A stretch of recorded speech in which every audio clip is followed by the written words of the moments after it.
Good morning, good afternoon, everybody. My name is Johan Swinnen. I am the moderator of the Better Finance, Better Food, How to Finance Sustainable Food System session here in Rome.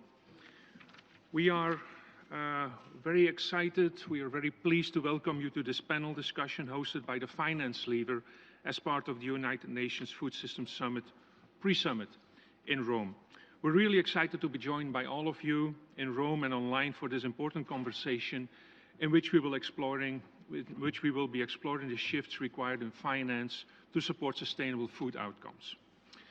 A high-level and inclusive, high-performing and inclusive food system is critical to achieving the SDGs and to strengthening our food security. Yet today's food system is, as has been explained and documented yesterday by many people, by many presenters, is a major driver of climate change, malnutrition, and inequality in the world. Finance is a critical enabling resource to transform our food system, to make it more equitable, to make it more sustainable, and to improve nutrition in the world. To achieve that, an estimated $300 to $350 billion is required per year to transition us to more nutritious, more nature-positive, and equitable ways of producing and consuming food. That is a lot of money. Yet today our financial system is not supporting such transitions to sustainable outcomes. We fail to price in the hidden cost of our food system and lack accountability mechanisms. We do not account for the risk of the current system, in particular the climate risk. Key food system actors lack access to finance, and the unequal distribution of value and opportunities across the value chains are well known to all of us. For example, most smallholder farmers in the world have problem accessing formal finance and struggle to access working capital even. Debt-burdened emerging economies face many challenges in providing and attracting necessary investments in our food systems. So mobilizing large-scale capital will require a set of shifts from governments, from businesses, from civil society, farmers' organizations, and consumers. This is the objective, this is the challenge that the finance lever is facing and that we are working on. We are working on identifying a set of financial imperatives to support sustainable food outcomes, to rally action, commitments, and partnership around these. And these financial imperatives have momentum behind them now, but they need to be mainstreamed. So I'm just going to list very briefly a couple of points, a couple of these imperatives we're working on, and we will have Kita Sethi of the finance lever, who is the last speaker, will go into great details. They include, for example, accounting for costs and risk of the food systems, enhancing accountability, creating conditions or redirecting incentives, including repurposing public spending and fiscal incentives towards public goods, towards generation of knowledge and innovation. Improving access to finance for producers, rural and indigenous communities, all of the poor and the people, the SMEs, the farmers along in the value chains who have problems doing so today. Optimizing public and development finance, support countries to invest in and attract investments into agriculture. Needless to say, these are very important imperatives. They're also very challenging things to accomplish. Today we will pay particularly attention to the farmers in the value chains who are critical in this transition. I am not going to take more time of the panel here. We have really a distinguished panel of speakers in front of us, and so I'm really excited to be able to introduce them. Our first speaker is Esther Penunia. She is the Secretary General of the Asian Farmers Association for Sustainable Rural Development. And I would like to ask Ms. Penunia, why, if farmers are so central to sustainable transition of our food system, why is it so difficult for them to access finance? How can they access affordable credit? How does their association help? And what are the results, hopefully, in terms of better nutrition and improved livelihoods? Over to you, Esther. Thank you, Mr. Chair, and thank you for the question, and good morning to everyone, afternoon here in Manila. Farmers really need credit and will go lengths to access them, even getting from loan sharks, if there is no other option. If there is affordable credit, farmers will get them, and affordable credit for farmers means it is easy to access, it is near our places and farms, the process is simple without too much paperwork, payment terms are favorable, and consider our farming patterns of harvesting and marketing, and of course, so much better if the rates are low. We seldom go now to the public and private banks, and here maybe we should change the question, why don't banks lend to farmers? What we know is that banks consider agriculture a risky sector. Farmers organizations, so what do? We as farmers organizations, especially through our cooperatives, are responding to the needs of our members for affordable and easy credit and easy finance, access to finance.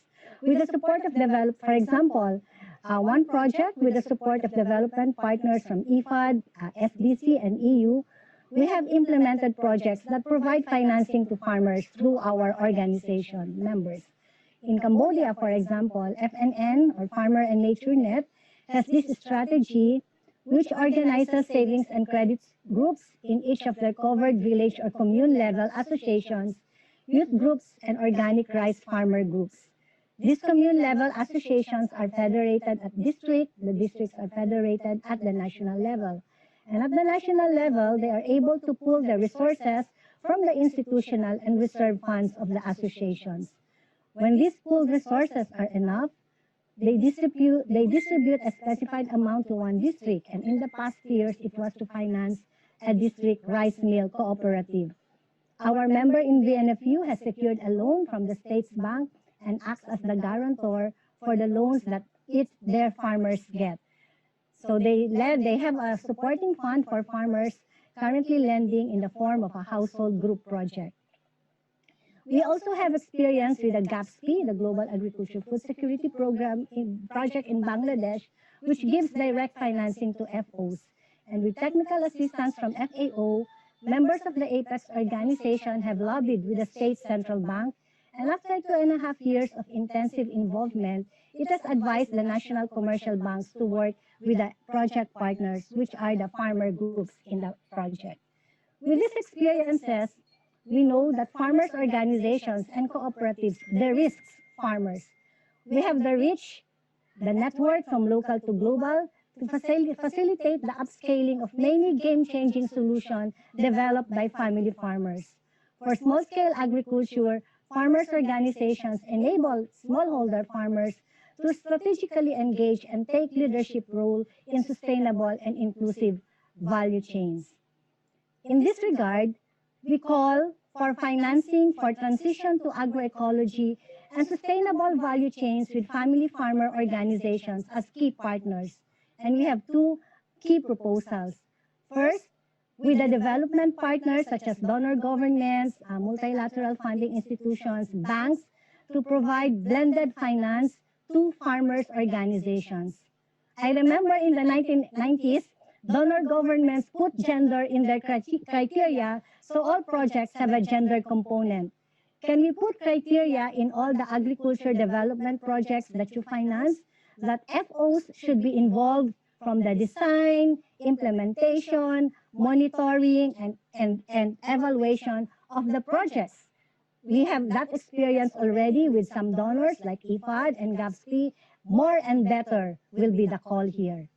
And second, we are also proposing the establishment of funds dedicated to farmers through family farmers organizations, such as the establishment of a Farmers Empowerment and Resiliency Trust Fund, which can be a grant facility to support FOs in their projects to attain and contribute to sustainable, just, and empowering food systems, as well as the establishment of a Farmers Impact Investment Fund. And this we can discuss with financing institutions and with development partners in detail. And we think that if we have this, then we have more power, more initiative, and more independence to really help in providing affordable and providing affordable and easy access to finance to our members on the ground. Thank you very much, and back to you, Chair.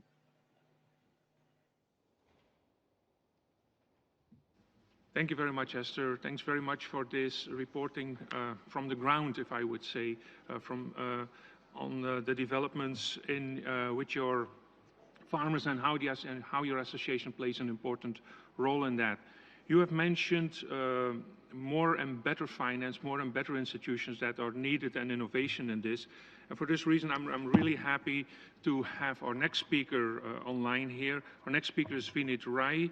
And Vineet Rai is the founder of the Avishkar Group, who is, has an impact investment platform who is impacting millions of people in Asia and Africa using an entrepreneurship development approach.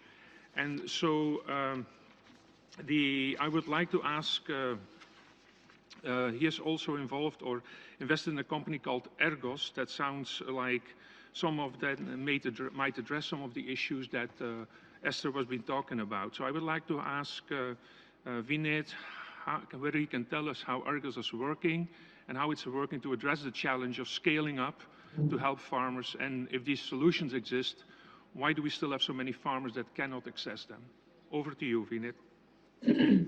Thank you, Mr. Chairman, and I'm very privileged to be given this opportunity to talk to all of you. Also, just wanted to start with a good news. I just heard that one of our companies was awarded the UN 50 Small Business Good Food for All, has been shortlisted to be part of the 50 enterprises, North Africa Family Foods. It was a company that we invested in to actually support the post-conflict economy.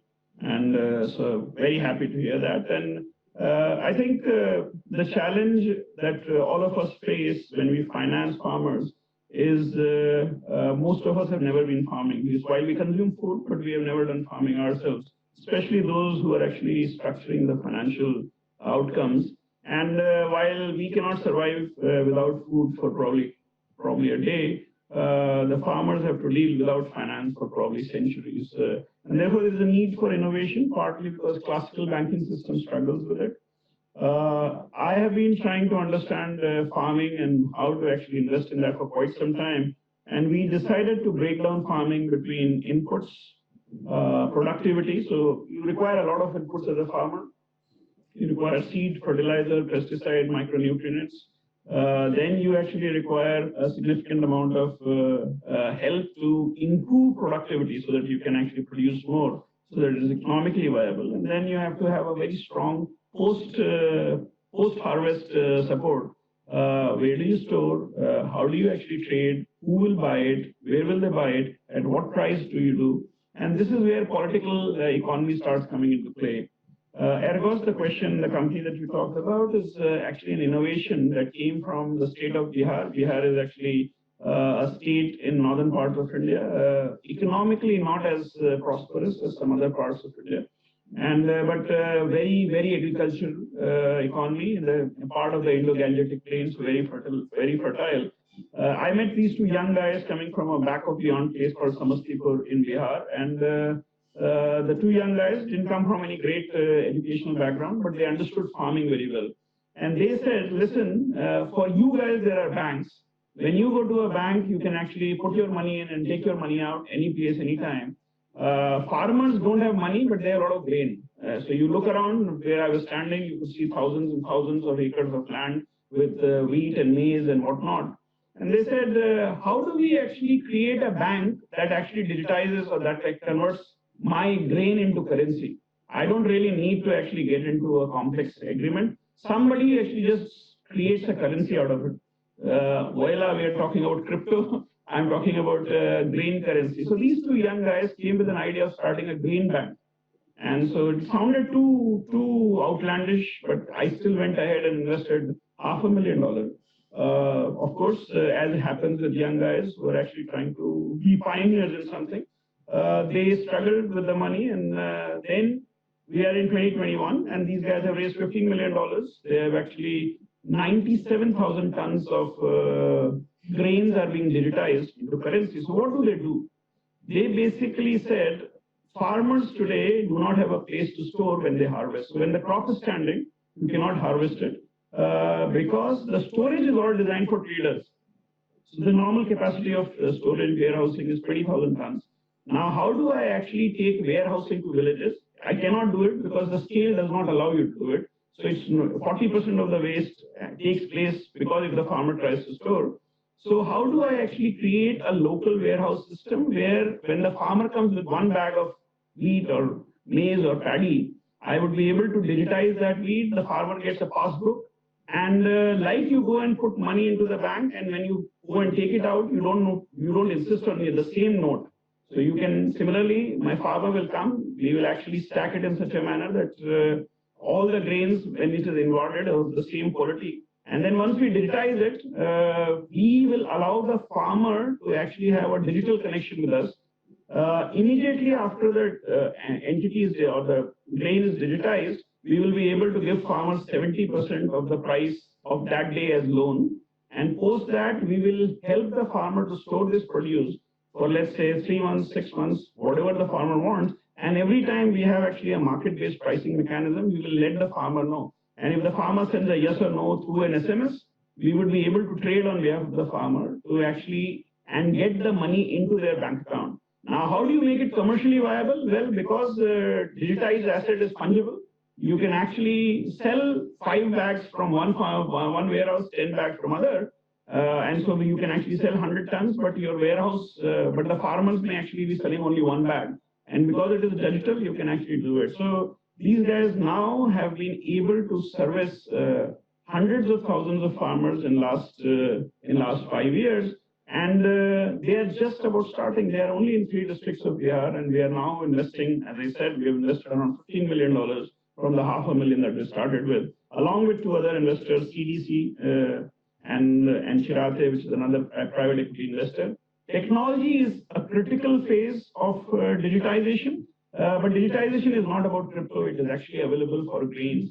And this model now is actually being studied. So I think we have had visitors from World Bank, we have visitors from International Finance Corporation, from Government of India, because this is a way you can actually take the benefits of technology right to the grassroots and create significant value.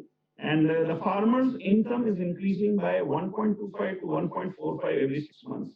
Now that's really the beauty of it. By creating this intervention, what you have done is you have taken away some of the age-old problems that has plagued the farming system, created finance, brought money to the farmer at the convenience without creating any new hassles.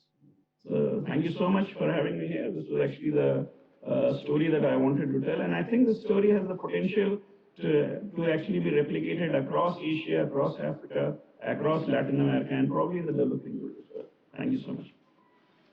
Thank you very much, Vineet. Thanks very much for the insight, the guidance, your enthusiasm also. I had a feeling we could fill the whole session just listening to you and getting and drawing on your insights and your wisdom you have acquired by now.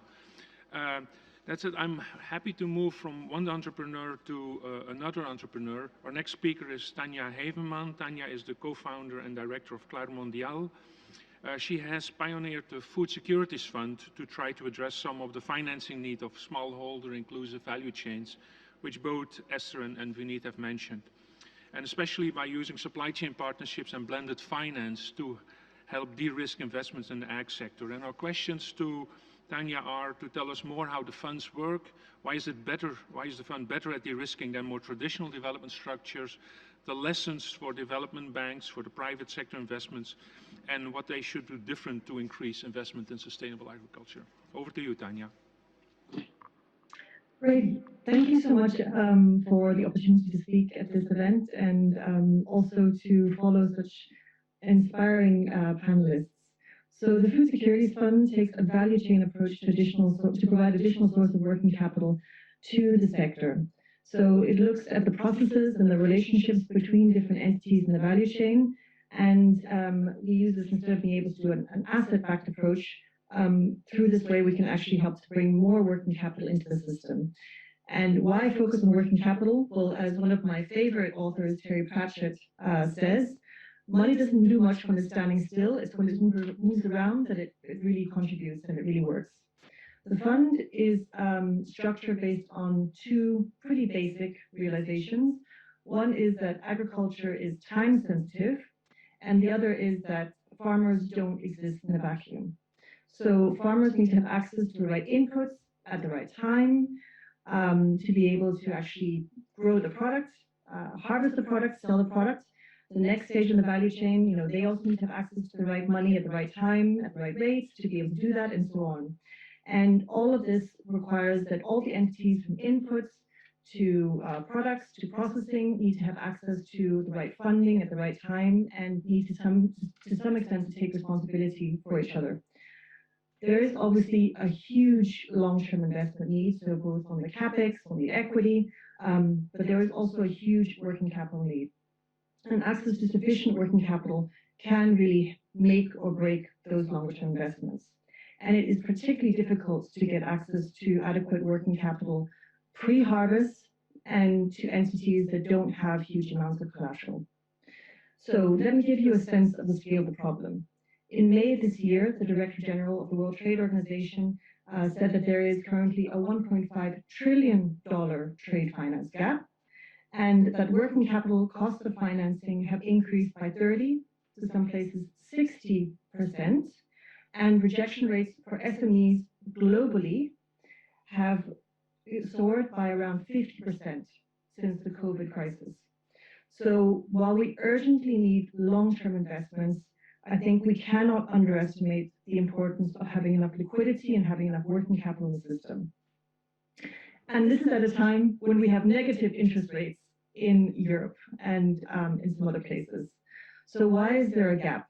Well, traditional players are tied to traditional ways of doing things and also have fiduciary responsibilities because they take depositors' money, because of regulations that were put in place very sensibly since the 2008 financial crisis. So there are other avenues to getting this money into the system, and that's why we created the Food Securities Fund. It can be complementary to what existing lenders already do, and we can provide unsecured working capital in a pre-harvest in the pre-harvest phase.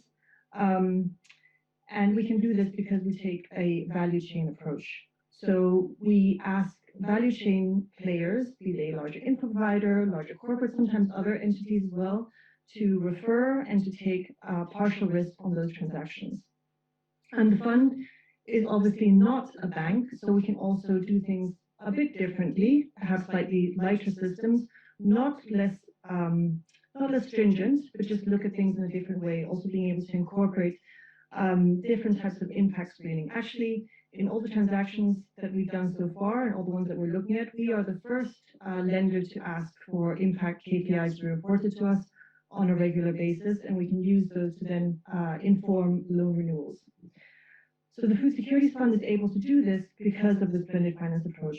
First, through the corporate supply chains and the value chains, but also because we have blending from the U.S. Development Finance Corporation, supported by the Bureau for Resilience and Food Security. And we see this as an important step in the first couple of years of the fund, while we prove this is the case. Actually, we see that levels of default within supply chain financing, so where it's the corporates that are financing their farmers or farmer producer organizations, that actually default rates are pretty low. So we hope that we can show that we don't need to have the subsidy from the public sector in the long term, but obviously it's an important signal in the first couple of years of the fund. And I would say importantly, what we've also seen that through this approach, we actually push the value chain to take more responsibility for the agri-SMEs and the farmers. So already on the first deal, we saw that a large retail group was actually willing to commit in a contract to long-term offtake and locked-in margins for that agri-SME, which allowed that agri-SME to actually do more work with farmer-producer organizations and farmers to actually certify more farmers so they can get paid premiums and to actually pay them faster, actually up to a couple of months faster, which makes a really big difference if you're a farmer trying to pay school fees. So we are really, really pleased to have gotten it going. I mean, as an independent employee-owned organization, it is incredibly tough to put these things together, but we are dedicated to it. And we definitely see this as a timely product in the context of COVID. And we see a lot of opportunities and a lot of interest from investors and companies. But the next 2 years are really going to be critical for us to prove the case. In terms of my ask, I mean, I would really like to see companies think more holistically around how they can support their value chain, not just in terms of CSR commitments or asking their value chains to report on living income or scope 3 emissions, but also in terms of looking at their procurement practices, their supplier credit arrangements, and also their contract durations. And we noticed that this can really help to enable additional financing into the value chain. In terms of investors and multilateral development banks, I mean, I can speak personally to how difficult it is to structure such investment products. And I really think that we need to have those MDBs actually consider new types of investment product and continue to scale sort of blended finance operations. So my request to them would be to consider anchoring more new investment products that can credibly meet the size and track record of institutional investors and try to get some of this funding that we have here in Europe and the US into these areas where it's really required. Thank you. Thank you very much, Tanya. Thanks very much also for these insights into these new developments, new ideas, and how you have tried to implement them and how it has worked, and the challenges ahead and the advice. Our next three speakers are in the room here. I'm going to invite them to come up to the podium. We have Wiebe Dreyer. Wiebe is the CEO from Rabobank. We have Roger Voorhees. Roger is the president of the Global Growth and Opportunity of the Bill and Melinda Gates Foundation. Please come up in. And we have Pramisha Tapalia. And Pramisha is the SDG 2 youth focal point of the major group for children and youth. So you see, we will expect we expect contributions from very different viewpoints, perspectives on the issues that we are discussing here today, and I think that will be very complementary to what we just heard. Our first speaker is Wiebe Dreyer. Wiebe is, as I mentioned already, the CEO of Rabobank. For those of you, I mean, in my young days, I studied the Raiffeisenkas, and the Raiffeisenkas is still, I believe, the RA of the Rabobank, the roots going back to the late 19th century. And so Rabobank has worked with farmers since its founding, and they continue to partner and to find ways to invest in sustainable food outcomes and to engage with farmers and agribusinesses. So our question to him is, what is the role of the banking sector to incentivize more sustainable, more inclusive agriculture practices? And we know that they have a strong focus on regenerative agriculture. And what is how is Rabobank thinking or planning or doing, engaging to help farmers gain access to finance and affordable credit? Please, Wiebe. Thank you, Speaker, and thank you for allowing me to speak. And I know that all the previous speakers wanted to be here as well, and it's good to be in the room to connect on these issues. Yes, Rabobank has been involved in financing major transitions in the food supply chain and agriculture in particular for 120 years, and we're doing so right now. Let me take your question first to say, what can you do practically? Because many of the principles discussed here are crucial and important. I think we need to incentivize the banking industry to step forward and find practical solutions to bridge those principles into reality. A few examples of what we're doing and then some conclusions and recommendations on my part. In the core of banking, providing credit to farmers, we have been now for almost 12 years, 15 years, recording practices on the SDGs. And so we do credit rating not in the traditional banking sense of financial risk profiles, but also SDG profiles. And so we connect the practices that farmers have to deliver on SDGs, whether it be CO2 related or biodiversity related, and give them a discount to the extent to which they are aggressive in achieving those. And having done that for multiple years, we now have data to actually see that there is also a lower risk profile of farmers that do adhere to these principles more than the ones that don't. And so this is a very practical way of applying these principles already in today in the core of banking. But the more advanced, which I think is a real incentive that we hope to be able to incentivize smallholder farmers in particular, for example in Africa, is when we are rewarding them for the CO2 and other SDG benefits that they provide to the planet by changing their ways. And this sounds abstract, let me make it practical. If a smallholder farmer is willing to place 2 or 3 or 4 trees on his little plot of land, or her little plot of land, this will enrich the soil and it will capture CO2. By using satellite technology in a collaboration with the Microsoft venture, we can now measure and assess the actual CO2 capture that these smallholder farmers do on the ground. And as a result, we can then reward them, provide real financial stimulus to the fact that they do capture CO2 for the planet. This also provides them then a financeability, access to finance based on digital payment techniques. And this creates the upward spiral. And this upward spiral, where we provide collective solutions to many, many farmers in a cooperative sense, is what the origin of the Rabobank was 120 years ago. And so I think the key of the principles being discussed here today is to have and to let financial sector make practical solutions. This does require a couple of things, and let me allow me to mention those too, because it's actually not easy to connect the profiles of the transitions that underpin the SDGs in farming to the profile that a bank can offer. And the trick is to connect the two in a way that they can start to collaborate. And this has to do with return levels, with risk profiles, and with the length of these investments. I think they all can all be connected. The returns are already fine. It's not a matter of more subsidies to financial institutions to reward them for these investments. It's more around the area of risk reduction. A farmer making the transition to a more sustainable practice goes through a phase of 3 years in which he or she has a volatile phase, adopting those new practices, reducing productivity for a while before it catches back up. That 3-year window is a volatility. And so combining private sector finance with public sector finance solutions to lower the risk profile is a way to get the farmer through that phase. A second dimension is duration. Combining institutional investors with banks allows to provide finance for longer periods than just what banks can do.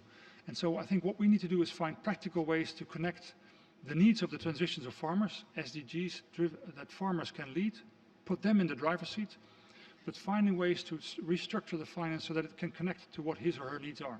And that's what we're active in, that's what we've been doing for 120 years, but I think this is what we'd like to do to collaborate with many other institutions in to provide incentives for farmers. Thank you very much.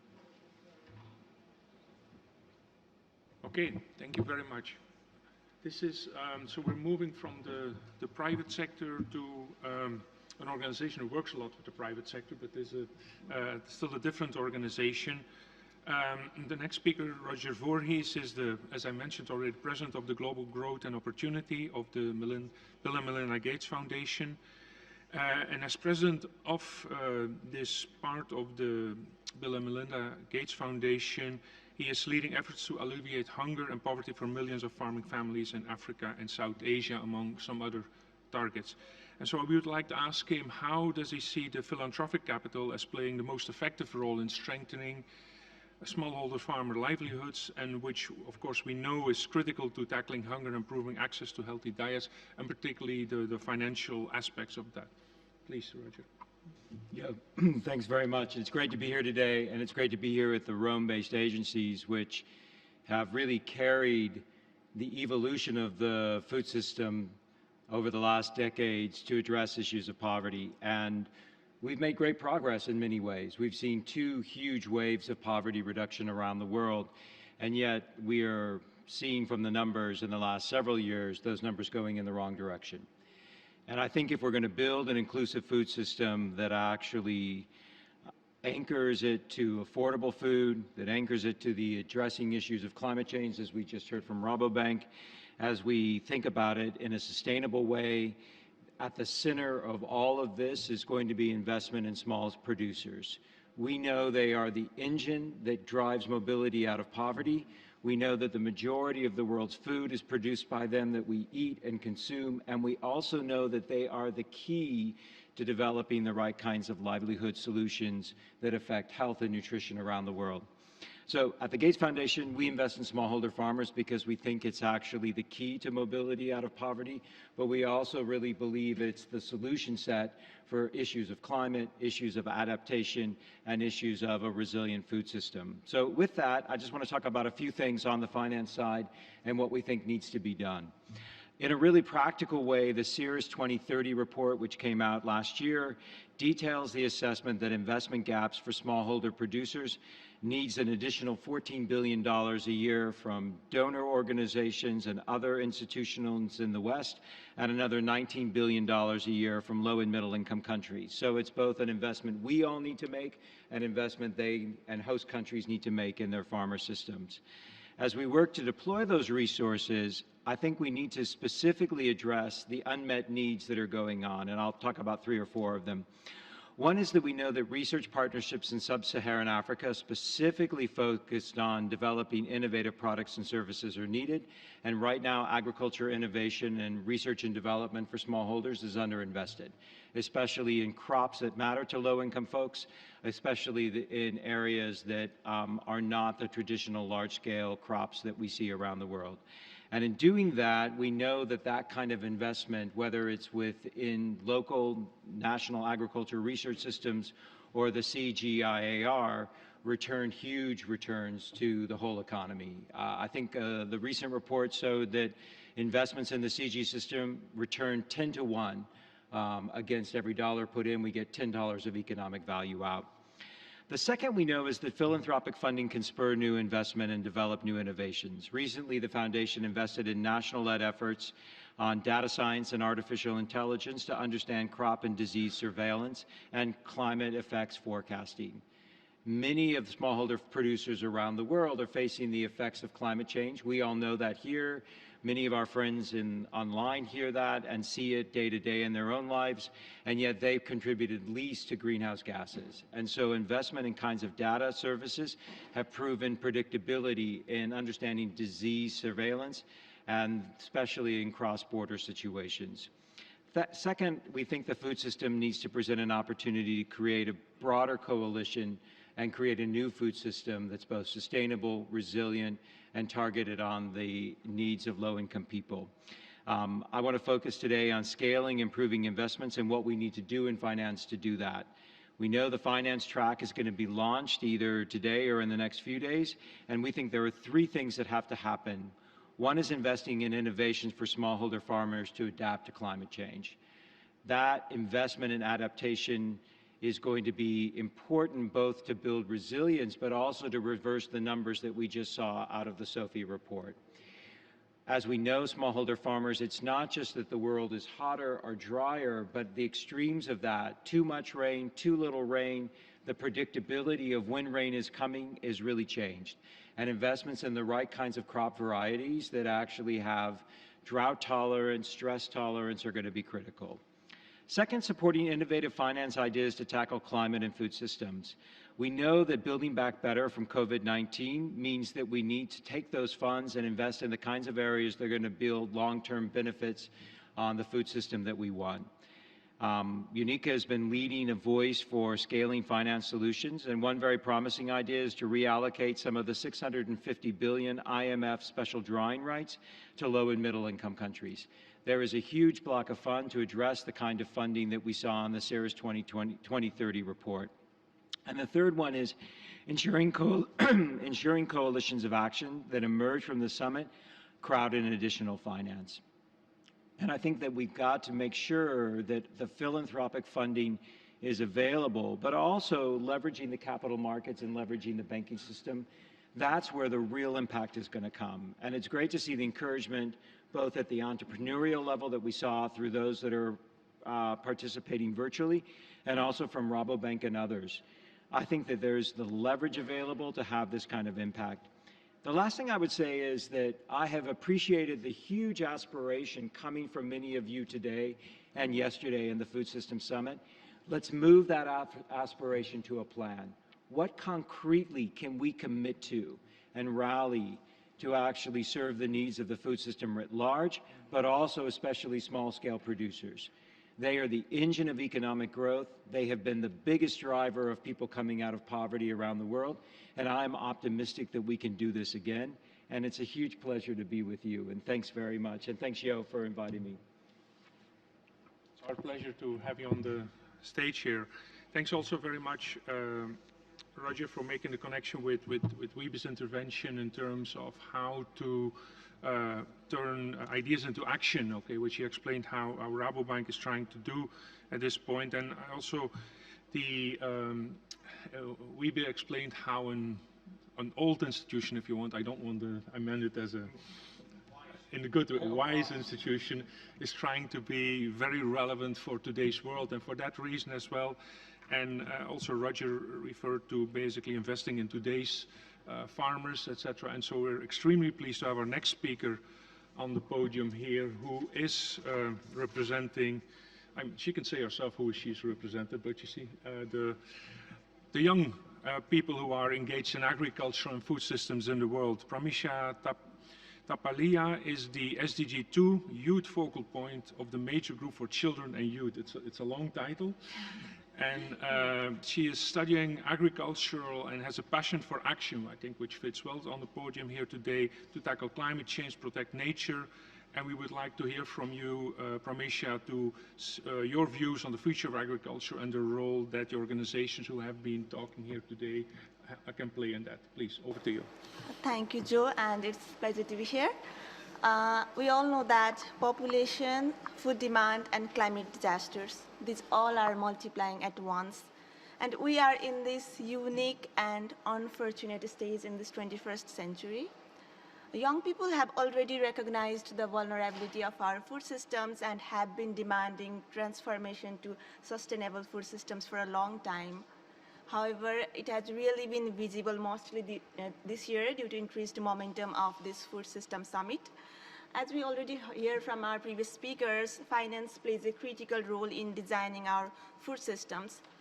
But the unfortunate thing is the major chunk of our current financial system in no way favors the smallholder farmers, ground-level projects, young innovators, and local value chain.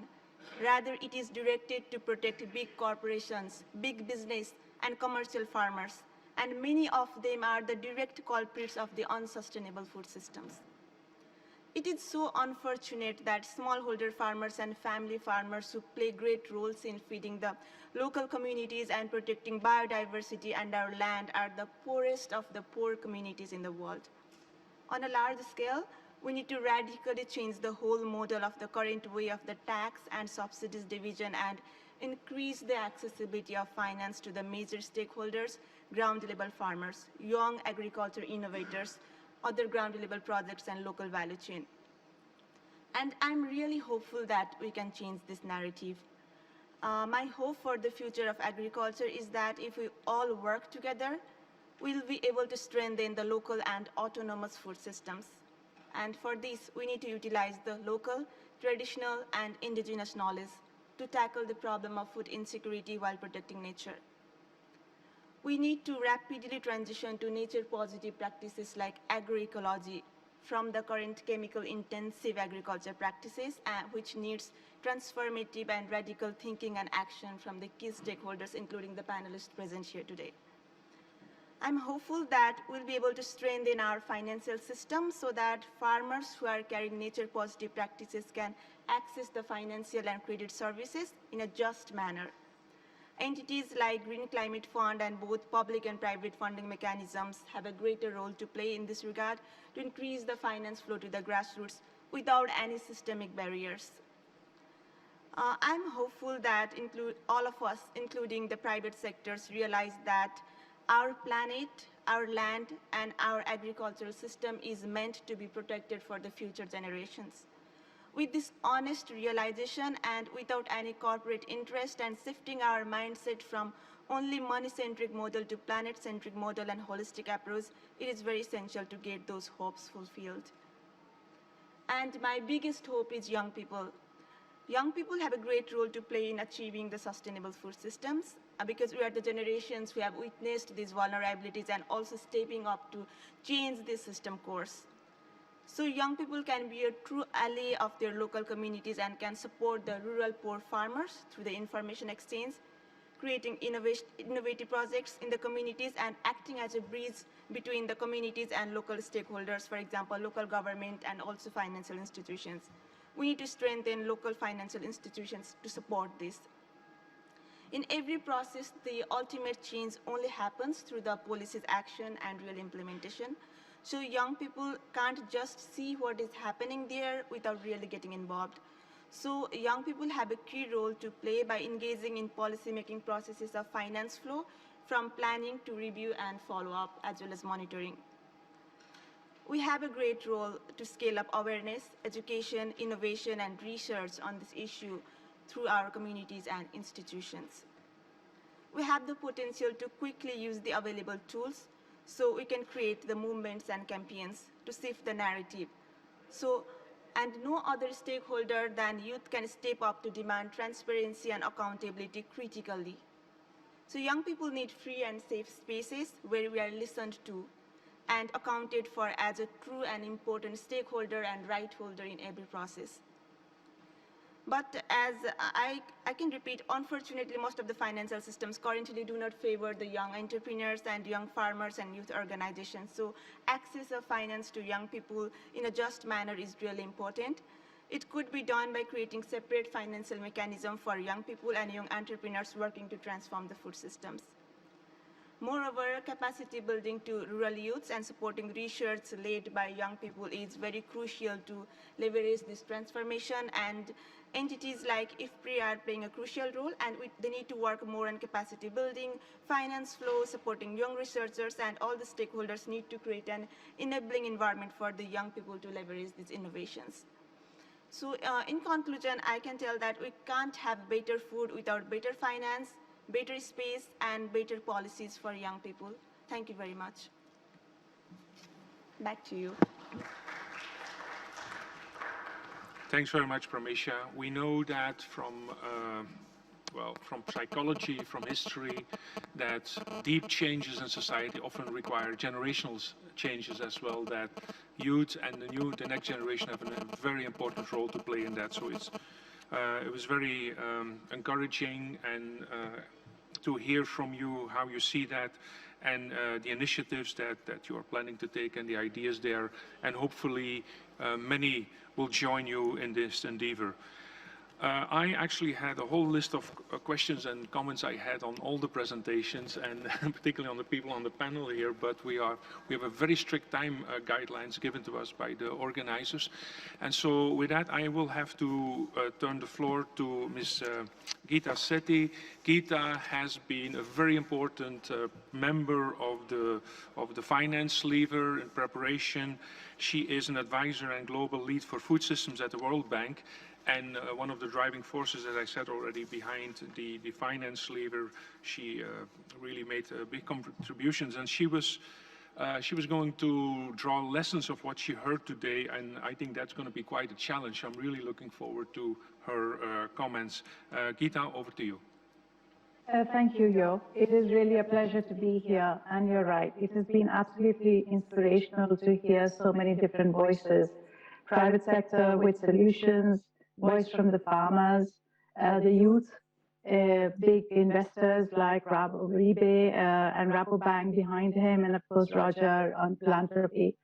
And I think the message that comes through very clearly is the fact that the current financing system is not supporting smallholders, that the risk appetite needs to be very different to have the kind of food systems we want, a food system that creates healthy people, planet, economy, and that the old mold does need to break. And as you said, we've been working in the last 1 year, or last 7-8 months actually, in terms of really thinking through the financial imperatives. What does the current financial system need to look like to be able to deliver the people, planet, economy for a transformed food system? And a point of departure has been what you've been hearing in the last 2 days, is that the current food system is subtracting value. And a system that's subtracting value can still rely on this level of public and private finance, means that the financial system supporting this has to be the solution for this big systemic transformation. A lot of what we've heard, I dare not even summarize what I've heard, but one of the things I wanted to raise today, Jo, if it's okay, is really go through the financial imperatives, because a lot of the messages that we've heard here, I think, do reverberate in terms of how we are thinking. But more importantly, I also want to lay this out on behalf of the finance lever, is also to get your feedback, if not here, then bilaterally, because we need to get the financial system right. And we really need to create the ambition and action around it.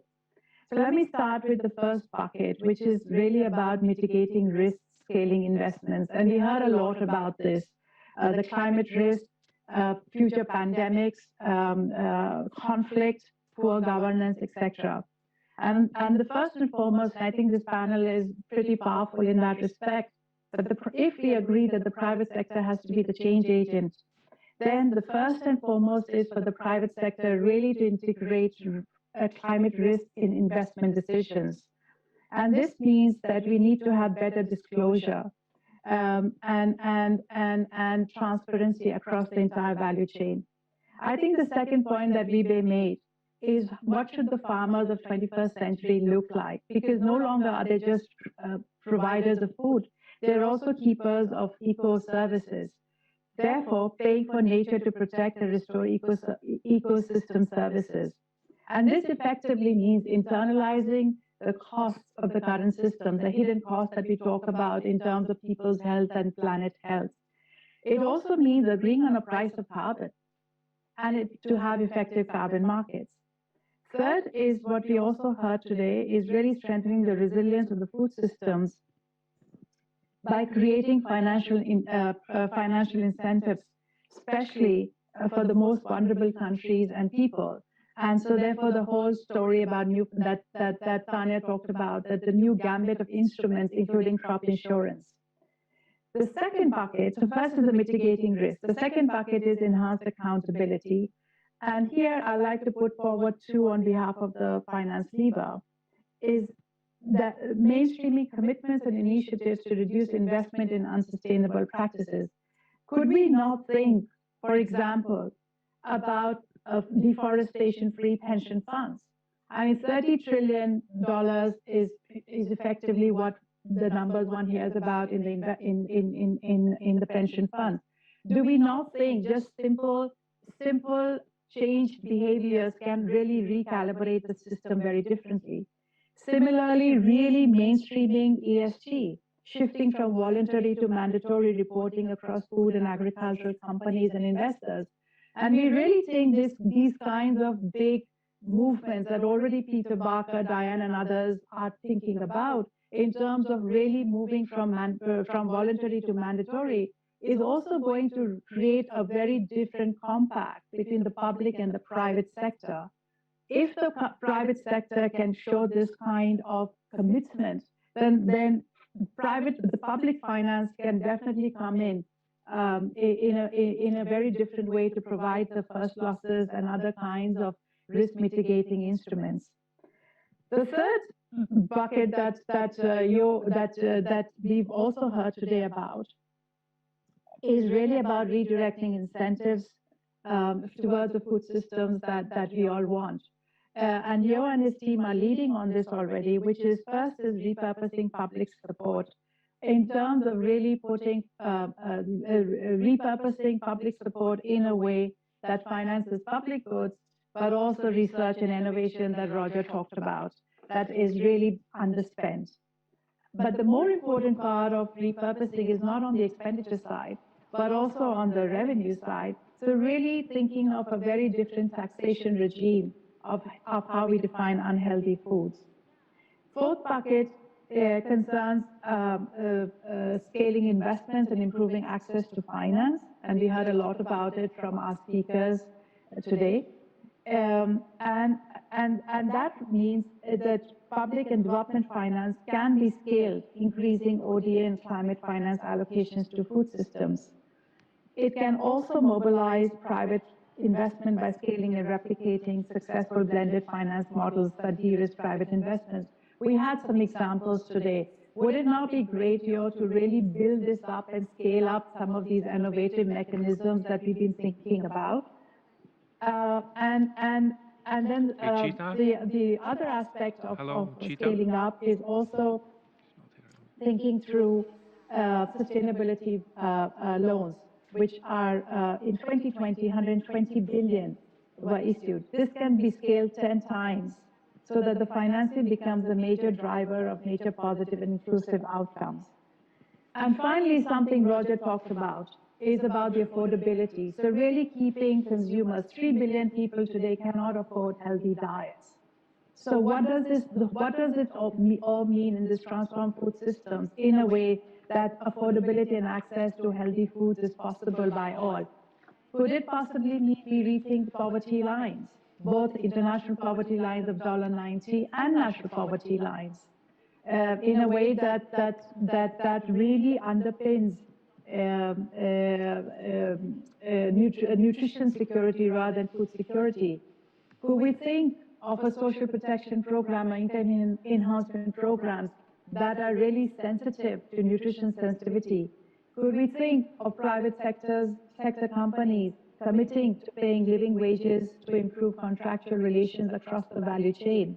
These are some of the ideas in thinking through the big, broad buckets of financing that is available, that is there today, whether it's the public finance, the private finance, and consumer spending on food, but really to encase it with a very different kind of financial system to provide healthy people, healthy planet, healthy economy. With that, Leo, back to you. Thank you so much. Okay, Geeta, thanks very much. This was a wonderful summary. I was trying to get you to close, but you closed yourself because we're going to be cut off, I think, here. This was a wonderful session, so many different perspectives that we heard. I must say all the sessions I participated in the Food System Summit here have been talking about finance, so it's really at the heart of much is what's going on. With that, we really ran out of time, but I think we used it well. Thank you all for joining us. Thanks for all the speakers, and I wish you an excellent continuation and further thinking about this. And please do not hesitate to contact us if you have good ideas in this field. Thank you very much again.